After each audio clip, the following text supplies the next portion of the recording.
sehat Ibu? Alhamdulillah hari ini sehat. Alhamdulillah ya Amin. Ibu mohon maaf menunggu waktunya.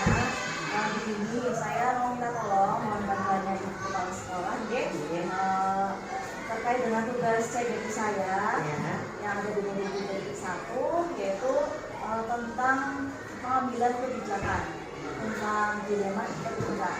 Ya, bagaimana itu nanti sharing ya selama ini menjadi pemimpin sekolah bagaimana cara mengambil kebijakan-kebijakan dilema etika.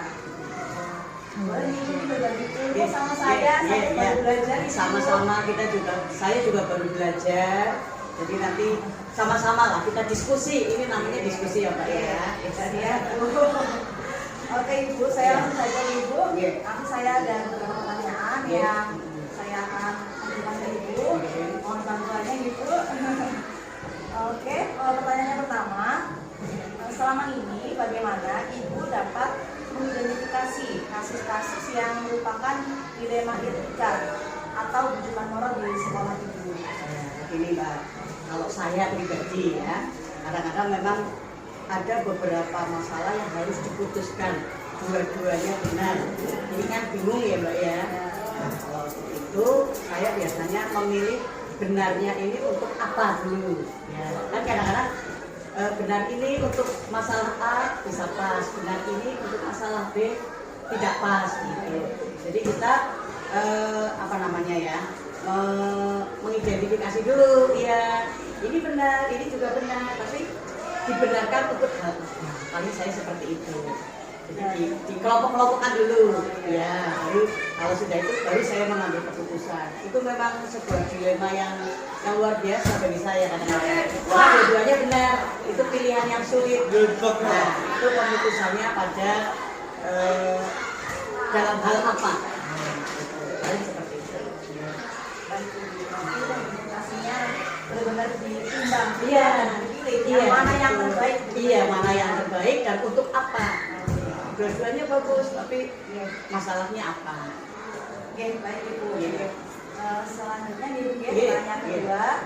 Selama ini bagaimana Ibu menjalankan pengambilan keputusan di sekolah Ibu, terutama nih untuk kasus-kasus di mana ada dua kepentingan yang sama-sama benar atau sama-sama mengandung nilai kebajikan. Ya, bagaimana cara mengambil keputusan dalam menjalankan pengambilan keputusan? Ini kalau saya biasanya ada beberapa teman yang saya ajak ngobrol. Oh iya. Nah, biasanya di dalam sekolah itu kan ada guru senior. Betul. Ya, saya nanti meminta pertimbangan juga kepada para guru senior. Saya tidak berani memutuskan sendiri karena itu untuk kepentingan orang banyak, untuk kepentingan institusi sekolah ya. Jadi saya memang harus meminta pertimbangan kepada teman-teman saya. Berarti Ibu selalu komunikasi dengan rekan sejawat. Iya, betul. Tidak saya memutuskan sendiri, tidak. Oh iya, betul sekali ya. Jadi selalu komunikasi yang baik dengan rekan sejawat. Ya, walaupun di bawah pimpinan itu, tapi dianggapnya rekan sejawat ya. Saling sharing. Betul ya. Oke, baik Ibu. Untuk pertanyaan selanjutnya ya Ibu ya. Langkah-langkah atau prosedur seperti apa yang biasa Ibu lakukan selama ini? Ya. Pertama mengumpulkan data dulu. Masalah kita kumpulkan data dulu, masukan-masukan dari semua warga sekolah. Misalnya dari wali murid, mungkin ada masukan dari rekan-rekan guru yang lain, seperti itu. Nah, setelah ada masukan kan mereka kalau jadi tahu permasalahannya. Ini seperti ini seperti ini kan beda-beda biasanya seperti itu. Nanti baru kita simpulkan. Itu pun tetap dengan teman-teman yang senior dan teman-teman yang mungkin lebih tahu begitu kan, dan teman. Jadi kalau permasalahan sekolah ya biasanya untuk murid ya kepada wali murid, komite kita tanyakan.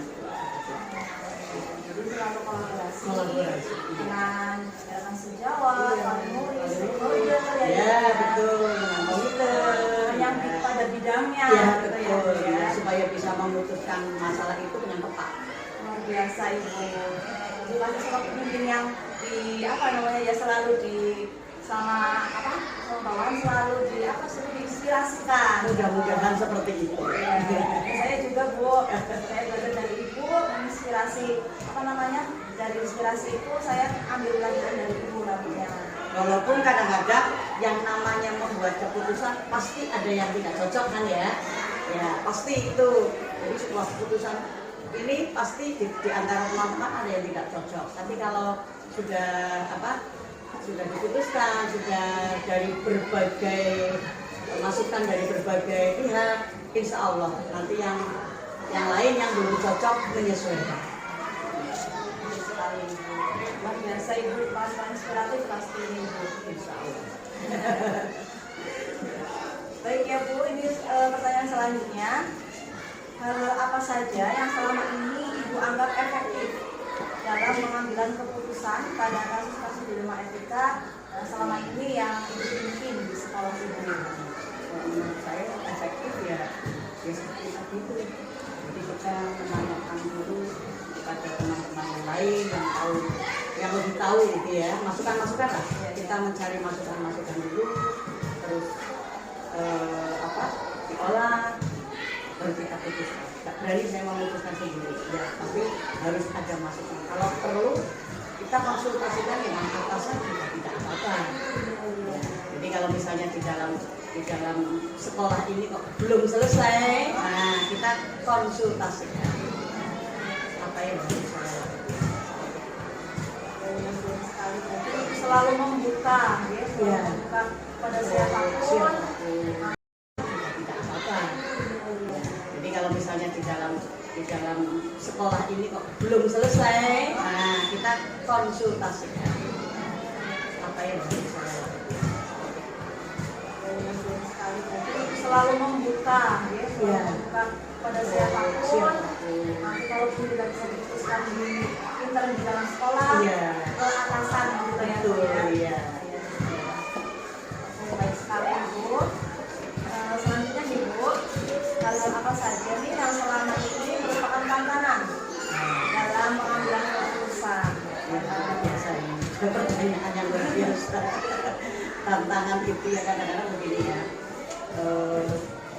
ada permasalahan yang ya itu tadi yang dua-duanya benar, itu yang sulit sekali, itu betul-betul tantangan.